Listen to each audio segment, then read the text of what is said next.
Will Conor Benn become a world champion in 2026? Let's talk about it.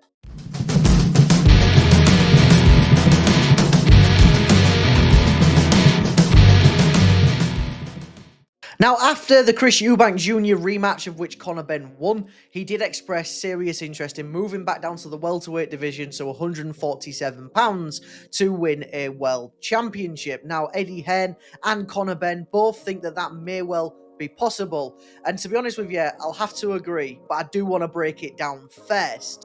Now, in terms of world champions at welterweight, you've currently got the men at the top left there of the screen. You've got Lewis Crocker, who holds the IBF belt. That would probably be the easiest one for Conor Benn to get because they call mandatories quite often. You've got Mario Barrios, who has currently got the WBC championship. However, he could end up losing that belt in his next fight to Ryan Garcia, which would be a huge fight. You have got Devin Haney with the WBO belt, and then you have got Rolly Romero with the WBA World Championship. Now let's start with the one I said would be easiest to defeat, or the easiest one to get a title fight against anywhere, which is Lewis Crocker. Why is Lewis Crocker an easier fight than the rest of them? Simply put, it is because of experience. The best opponent that Lewis Crocker has had to date is Paddy Donovan. Both of them fights with Paddy Donovan, he went life and death with him. A split decision in the rematch, and the first fight he won by disqualification, and most people did actually have Paddy Donovan up on the cards at that point. Now, although Lewis Crocker is an exceptional boxer, he is an exceptional counterpuncher, as we've seen in the past. He does tend to go into a bit of a high guard and square up a little bit when his opponent is coming forward and applying pressure. For me, this is something that Conor Benn will absolutely look to exploit. Conor Benn is an explosive pressure fighter. He is very much a swarmer. He will come forward and throw punches and combinations. When Lewis Crocker goes into that high guard and when Crocker does square up a little bit, he will unleash his combinations that we have seen in the past, where he goes body, he goes head, he throws an uppercut as the opponent sort of comes down after they take the body shot. We've seen it many a time with Conor Benn, and I think that will be the undoing of Lewis Crocker. I think it will wear him down, and I think eventually it might not be early, it might be middle to late rounds, maybe even 11th or 12th round. I think Conor Benn's going to worn him down enough to get the stoppage in that one. Now let's move over to Mario Barrios, and although Mario Barrios is the only world champion currently coming off of back-to-back draws, don't ask me how that happens, one of the draws was also against Manny Pacquiao, who was 172 years old at the time. I do think that it is less winnable for Conor Benn, simply put, because of experience once again. Mario Barrios has been in there with some of the very best in the sport. I've already mentioned Manny Pacquiao. Yes, it is a grandpa Manny Pacquiao, not even an unk, a full-on grandpa, but he has also been in there with the likes of Gervonta Tank Davis. He beat your Dennis Ugas, who was the last person Manny Pacquiao lost against, and he also had a fight with Keith Thurman, which he did actually lose.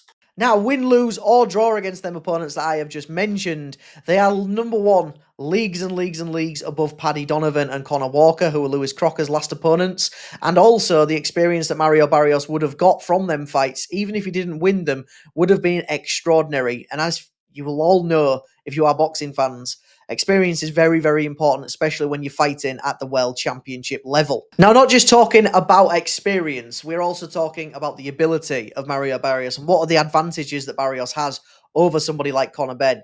The main one will be his height. Mario Barrios is 6 foot. Conor Benn's about 5'7", 5'8" at best. He is also a very rangy fighter, and he is an exceptional counterpuncher. We've seen it plenty of times where Barrios takes that step back. He will unleash a right hand. He will unleash a combination as your opponent has fallen short with a jab, which is something that Conor Benn does tend to do because of his inexperience in the game.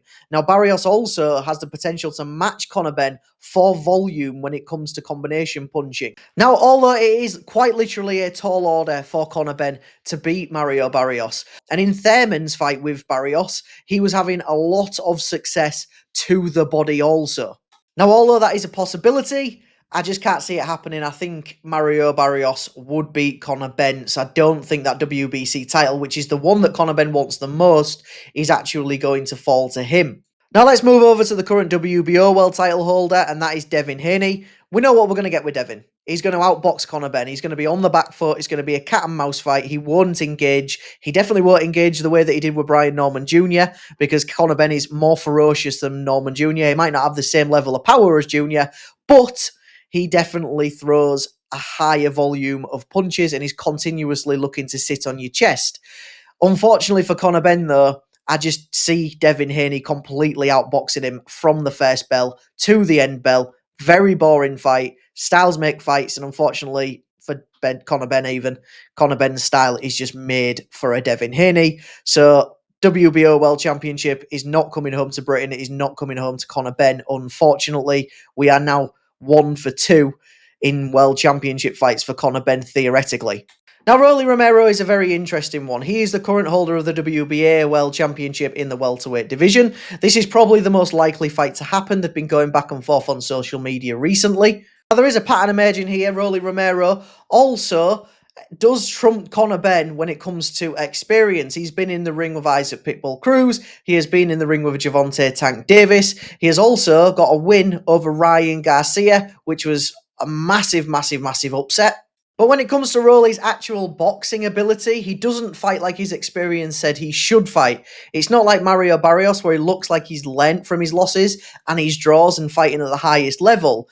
Rolly still looks quite amateur at times, and to be honest, this against Conor Benn, if this fight does happen, could end up looking a little bit like a Misfits fight, where it's just a complete slugfest and there are very, very, very amateurish punches being thrown from all directions for 12 rounds.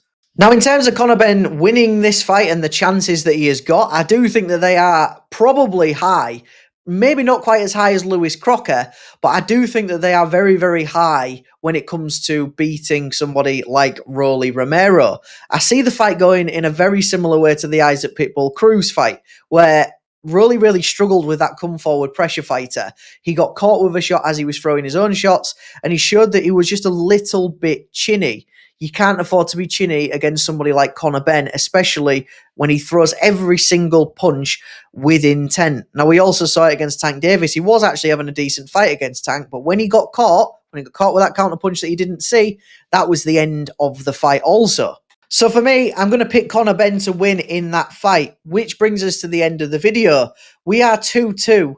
With Conor Benn's chances of becoming a world champion in the year of 2026. Now, one thing that I will give to Conor Benn as a very, very microscopic advantage is that his style is very, very unique, and that comes because of a little bit of the lack of experience. He didn't have that many amateur fights, if any at all, and his style is very much a throwback style. It's kind of every single punch comes with intent. It's all heavy shots all the time. Even the jab that Conor Benn throws, majority of the time, that jab can be like a backhand. So Conor Benn's style is going to be very, very difficult for all of the current world champions to prepare for. Now, a huge advantage that Conor Benn does have over all of these guys is the fact that he has fought up at middleweight against Chris Eubank Jr., who, love him or hate him, is a fringe world-level fighter. Now, that alone is going to give Conor Benn massive amounts of confidence against every single one of these guys. Because if he's taken shots from a natural middleweight, pushing a super middleweight in Chris Eubank Jr., he's going to think that I can take any of these guys' power, no problem at all. And let's be honest with ourselves, but all Rolly Romero, Devin Haney, and Mario Barrios have come up in weight to fight in the welterweight division. But unfortunately for Conor Benn, in my honest opinion, skill beats being able to take a shot 9 times out of 10, and I do still think that Mario Barrios and Devin Haney will beat him. Now, to round out the video, ask the question again, will Conor Benn become a world champion in 2026?